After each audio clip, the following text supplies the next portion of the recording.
एक और विशेष बात बताऊंगा, निवेदन करूंगा, वो है श्राद्ध कर्म के प्रति श्रद्धा रखिए। आज का ये पढ़ा लिखा समाज श्राद्ध में विश्वास नहीं रखता। कहते हैं जो मौत को होके चलेगा वो क्या खाने को आएंगे। सीता माई ने पुष्कर में श्राद्ध किया, सरोवर में से दशरथ राजा का हाथ यूं आगे बढ़ करके आया था, उन्होंने श्राद्ध स्वीकार किया। मैं हर साल गया जी में जाता हूं, वहां के पंडों से मुलाकात होती है। ऐसे ऐसे लोग जिनके घर में भूत किच्चारी मारते, गया जी में पहुंच कर ये सबरी बीमारियां खत्म हो गई। मैं तो एक ही बार को संकल्प था जाने के लिए, लेकिन सब ये प्रमाण प्रत्यक्ष मैंने आंखों से देखे। मुझ जैसा आदमी, मैं विज्ञान का गणित का मैं स्टूडेंट रहा हूं, जल्दी किसी चीज को मैं मानता नहीं, और इन सब चीजों को मैंने फॉलो किया है। तो मैं तो यही कहना चाहूंगा, ये सब भगवती सत्ता वास्तव में है, ये ढपोल शंख नहीं है, ये सब बनावटी बातें नहीं है, अंधविश्वास नहीं है, ये है अपने आप में है। ये है भगवान था, भगवान है और भगवान रहेगा। श्राद्ध कर्म करें, ये तुम नहीं करोगे तो इन बगुओं को कैसे पता चलेगा। राम जी ने महर्षि वाल्मीकि जी को पूछा था, गुरु जी बताओ हम कहां रहें, जगह बता दो। तो उन्होंने भी कह दिया, तर्पण होम करहि विधि नाना। तर्पण होम करहि विधि नाना। विप्र जीवाए देहि दीन दाना। विप्र जीवाए देहि दीन दाना। तर्पण होम करहि विधि नाना। तर्पण होम होय विधि नाना। विप्र जीवाए देहि दीन दाना। तर्पण होम करहि विधि नाना। विप्र जीवाए देहि दीन दाना। बोल भक्तवत्सल भगवान की। तो श्राद्ध कर्म के प्रति श्रद्धा रखिए। मैं निवेदन करूंगा, जब भी कभी मंदिर में जाते हैं, यज्ञ करते हैं, तो यज्ञ में जब बैठे तो यज्ञ नारायण भगवान को यही कहिए, हे प्रभु मेरे पूर्वजों का उद्धार कर दें। केवट को सुनाया आपने कभी राम कथा में? हम आपके यहाँ राम कथा सुना के गए थे, उसमें हमने बोला था जब चरण धो लिए तो राम जी ने कहा अब तो पार उतार दो। केवट ने कहा अभी पार नहीं उतारता। क्यों, अब क्या हो गया? कहा सरकार पहले आप मेरे पूर्वजों को पार उतार दो, फिर मैं आपको पार उतारूंगा। ये केवट के शब्द थे, पहले मेरे पुरखों को पार उतारो, मेरे पूर्वजों को पार उतारो, फिर मैं आपको पार उतारता हूं। मंदिर में, कथा में, देव स्थानों में आप जाते हैं तो भगवान को प्रार्थना कीजिए पूर्वजों के कल्याण के लिए, पुरखों के उद्धार के लिए।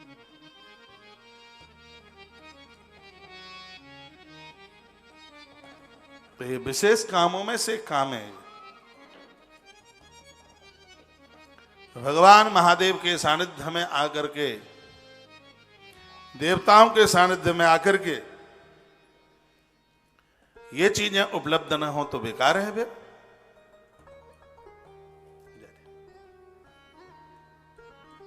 श्राद्ध कर्म के प्रति श्रद्धा रखिए।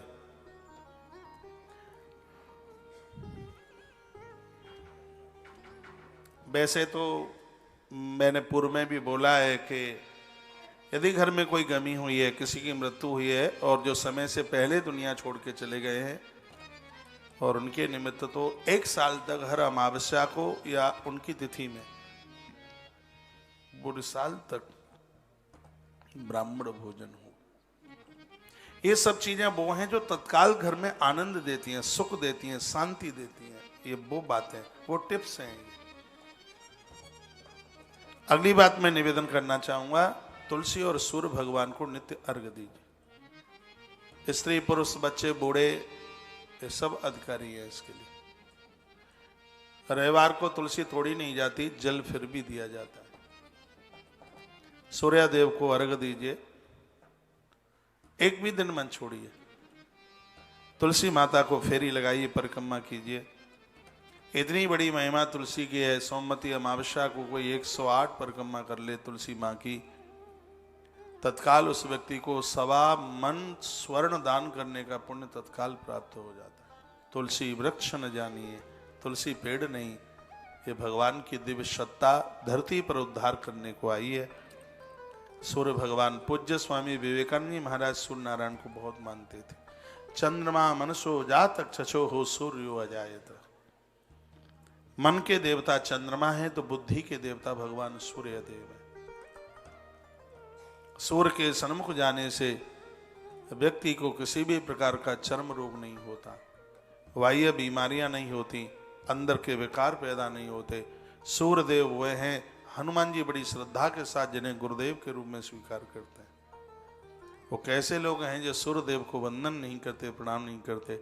हमारी सनातन पद्धति में पंच देवताओं में सूर्य भगवान की पूजा होती है। गंगा स्नान नहीं लगता जब तक सूर्य देवता को अंजलि न दी जाए। और तत्काल शांति संतोष देने वाली बातों में एक ये भी है, तुलसी सूर्य को नित्य अर्घ दिया जाए, रोज उन्हें जल दें, जिससे मन को बहुत शांति मिलेगी, संतोष मिलेगा। ये बिल्कुल सही नहीं है, ये बिल्कुल कन्फर्म नहीं है कि शांति धन में है। शांति मेहनत में, शांति परिश्रम में। सीता माई को शांति कहा गया। सीता माई महलों में नहीं जन्मी, सीता माता महलों में नहीं जन्मी। राजा ने हल से जुताई की थी, राजा रानी खेत जोत रहे थे, अकाल पड़ गया था। ज्योतिषियों ने, ब्राह्मणों ने कहा था खेत में स्वर्ण हल चलाना तो बारिश हो जाएगी। सोने के हल की बात कही। सोना सतोगुण का प्रतीक है, और जीवन में जब सतोगुण होगा तब ही शांति पैदा होगी। शांति के लिए सात्विक गुण चाहिए, सतोगुण चाहिए। और सतोगुण की वृद्धि होती है जब चिंतन हो बढ़िया, स्वाध्याय हो बढ़िया, और आहार हो बढ़िया। खान पान का बड़ा असर होता है सात्विक गुण के ऊपर। गुण 3 है, रजो तमो और सतो। लेकिन सर्वोच्च यदि कोई गुण है तो सतोगुण है। महाराज खेत जोतते हैं तब सीता माई प्रकट होती है, यानी मेहनत में। धरती जोतते हैं, धरती काय का नाम है? संस्कृत में धरती को धैर्य कहते हैं। जब तक जीवन में धैर्य नहीं होगा तब तक शांति जन्म ही नहीं ले सकती। इसलिए आग्रहपूर्वक निवेदन है, शांति चाहते हैं, संतोष चाहते हैं, सुख आनंद चाहते हैं, तो ये इतनी चीजें हम और आप करें। मैं तो करता हूं, आपकी बारी है। मैं तो ये सब तुलसी सूर्य रोज अर्घ देता हूं। अभी भी मैं जहां रुका हूं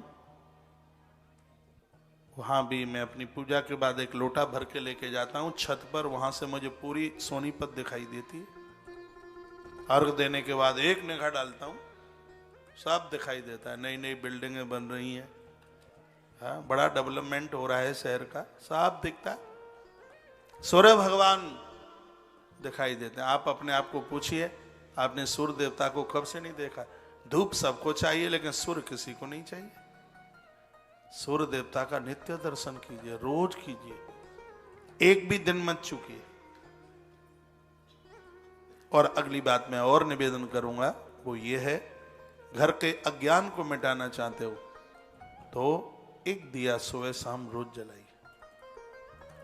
दिया जलाने से घर का तिमिर समाप्त होता है, अज्ञान समाप्त होता है। तो कुटिल बुद्धि लिए हुए हैं, लड़ाकू झगड़ालू बन करके जिंदगी घर में जी रहे हैं, सब घर को बवंडर उठा रखा है, आफत कर रखी है। एक दिया सुबह, एक दिया शाम को। और जगह खर्चों में कटौती कर लेना, पराठे घी के कम बना लेना, वह घी जला लेना। एक दिया सुबह, एक दिया शाम को। एक कर्म साक्षी देव है दिया, दीपक, बड़ी महिमा है। अभी मैं परसों बोल गया हूं दीपक के ऊपर, इसलिए मैं इसके ऊपर ज्यादा चर्चा नहीं करूंगा। सुबह शाम एक दिया जला। छोटी छोटी बातें हैं, घर में आनंद कर देंगी, घर को आनंद कर देंगे, घर को आनंद से भर देंगे। अगली बात निवेदन करना चाहूंगा, पति और पत्नी प्रत्येक शनिवार को सरसों के तेल का दिया पीपल वृक्ष के नीचे जला करके उसकी 7 प्रदक्षिणा परिक्रमा करें।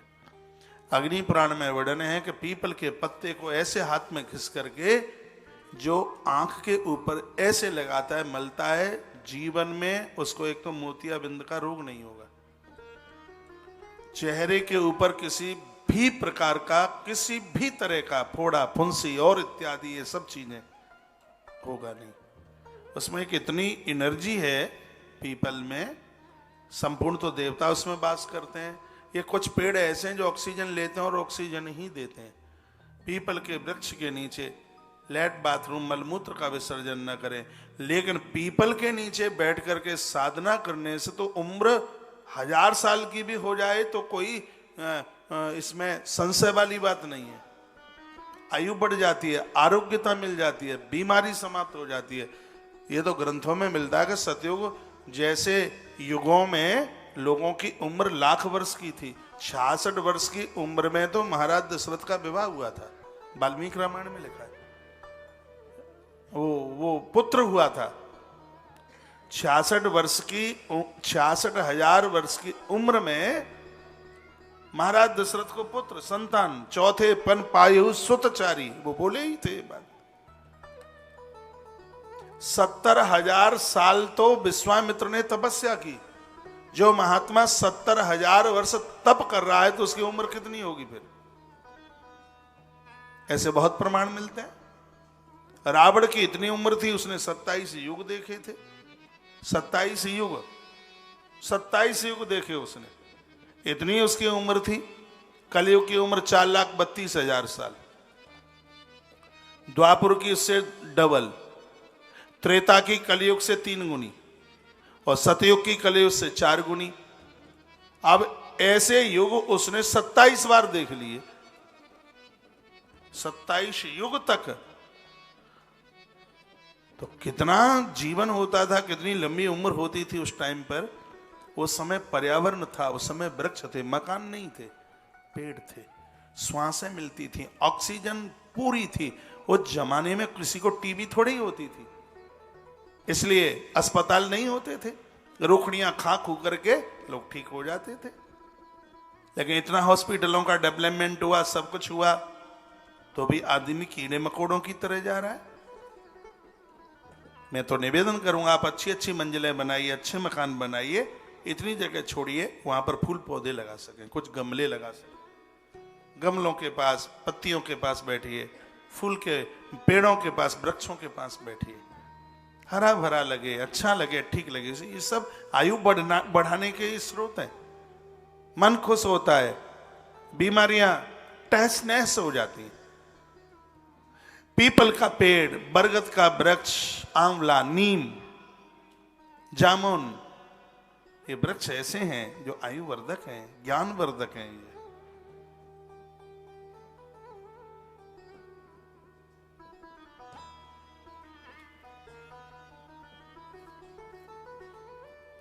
पति और पत्नी बच्चों को साथ में लेकर के, रोज के लिए कहां बोल रहे हैं, शनिवार के लिए बोल रहे हैं। जन्म पत्रियां ले लेके घूम रहे हैं, ये ग्रह रूठ गया, फला रूठ गया।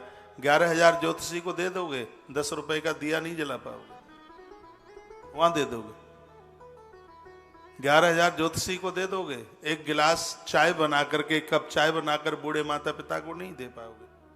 तो घूमो फिर ले ले जन्म पत्रियां, कुछ नहीं होगा। अभी मैंने थोड़ी देर पहले बोला है कि जन्म पत्री के सब ग्रह अनुकूल होकर बैठ जाते हैं जिन घरों में वृद्धों की सेवा होती है। वृद्धों को आदर मिलता है, मान मिलता है, सम्मान मिलता है। मेरी बातें तब समझ में आएंगी जब बूढ़े हो जाएंगे। पहले ही समझ लें तो ठीक है। पति और पत्नी दोनों प्रत्येक शनिवार को पीपल के नीचे सरसों के तेल का दिया 7 फेरी लगाएं, परिक्रमा लगाएं, आरोग्यता मिलेगी, बीमारी नहीं होगी बिल्कुल भी। परिक्रमा लगाएं तो जिसकी परिक्रमा लगा रहे हैं वो बाईं तरफ नहीं, वो दाहिनी तरफ होनी चाहिए। परिक्रमा उल्टी ठीक नहीं है। कोई भी परिक्रमा आप लगाते हैं, देवालय की परिक्रमा, वृक्षों की परिक्रमा लगाएं, तो परिक्रमा का यही मतलब है कि जब आप परिक्रमा लगाते हैं तो जिसकी परिक्रमा लगा रहे हैं वो आपके दाहिने हाथ पर हो, बाएं हाथ पर नहीं, दाएं हाथ पर। आपने देखा है मैं इधर से आता हूं और यूं ऐसे आकर के दाहिना व्यास गद्दी मेरे दाएं हाथ पर पड़ती है, तो ऐसे करके ऐसे फिर ऐसे। ध्यान रहे इस बात के लिए। फिर कहा बाहर जाएं तो घर में बुजुर्गों के चरण छू करके उनका आशीर्वाद लेकर उनकी चरण रज मस्तिष्क पर रख करके फिर आप घर से बाहर प्रस्थान कीजिए। आपकी यात्रा मंगलमय होगी, शुभ होगी। वो तो आप करते ही होंगे, ना करते हो तो जरूर कीजिए। घर में प्रवेश करें तो उनके चरण छूकर आशीर्वाद लीजिएगा। आपके घर में मंदिर है, वहां हाजिरी लगाइए। और ये सुख शांति के टिप्स हैं। देखो कैसे नहीं आनंद मिलेगा, कैसे नहीं शांति मिलेगी। एक बड़ी अद्भुत बात है, वो ये है कि जो बीत गया उसका दुख नहीं, वर्तमान का मोह नहीं और भविष्य की चिंता नहीं। मैं अपनी बड़ाई नहीं कर रहा हूं, 1% भी हमें भविष्य की चिंता नहीं है। लोग हमें कहते हैं इतनी गैया बढ़ जाएगी, इतनी व्यवस्थाएं बढ़ जाएंगी, पैसा कहां से आएगा। हमने कहा हमारे पास इतना टाइम ही नहीं है कि इतना हम सोचें कहां से आएगा। जो आज दे रहा है वो कल भी देगा। हाँ, ईमान हो, प्रकृति कभी संग नहीं छोड़ती। मैंने एक बहुत बड़ा एग्जाम्पल बहुत समय पहले अपने विद्यार्थी, मैं तो खैर आज भी विद्यार्थी हूं, मैंने लगभग 23 वर्ष पहले एक कहानी पढ़ी थी। एक कोई बहुत बड़े सेठ ने अपने मुनीम से कहा था कि खजाने में कितना पैसा है। बहुत बड़ा था, राजा महाराजा होगा, धनवान था। तो मुनीम के मुंह से निकल गया कि 3 पीढ़ी बैठ करके खाती रहेगी, पर 4थी पीढ़ी के लिए नहीं है। उसने हिसाब किताब लगा के क्या, राजा मूर्छित होकर गिर पड़ा नीचे, चिल्लाने लगा कि 3 पीढ़ी के लिए तो है, अब 4थी का क्या होगा, 3 पीढ़ी के लिए तो है, 4थी का क्या होगा। राजा पागल हो गया। अब राजा पागल हुआ तो रानी बहुत परेशान, रानी बड़ी दुखी है। घरवालियां परेशान, बीमार हो जाएं तो पुरुषों को इतनी दिक्कत नहीं होती जितना कि पति परेशान हो तो जितनी दिक्कतें माताओं को होती हैं, वो होती ही है। वो तो 10 जगह फोन करेगी, मम्मी को सबसे पहला फोन माँ को करेगी, इनकी तबीयत ठीक नहीं है, माँ कोई जानकारी हो तो बता दो। और भी 2-4 जगह बड़ी बहन के यहाँ फ़ोन करेगी। कभी कभी हम जैसे लोगों के पास भी फ़ोन आ जाता है, इनकी तबीयत खराब है, कुछ उपाय बता देते। लेकिन घरवाली की तबीयत खराब होती है तो बोल देते हैं काढ़ा पी ले, महाराज ने बोला था पिछली कथा में, ठीक हो जाएगी। माताएं सर्व प्रकार से बड़ी चिंता करती हैं। तो रानी बड़ी परेशान थी, तो उसको किसी ने कहा कि यहाँ से 20 कोस दूर एक साधु रहते हैं, वो ऐसे ही पागलों का इलाज करते हैं। महात्मा तो पागलों का इलाज करते हैं। तो इनको वहां ले चलें। तो उस समय बैलगाड़ियां चलती थीं, राजा को बैलगाड़ी में पटका और वो लेकर के वहां पहुंच गए महात्मा के पास। महात्मा अपनी धुनी रमाए बैठे हुए थे, संध्या का समय था।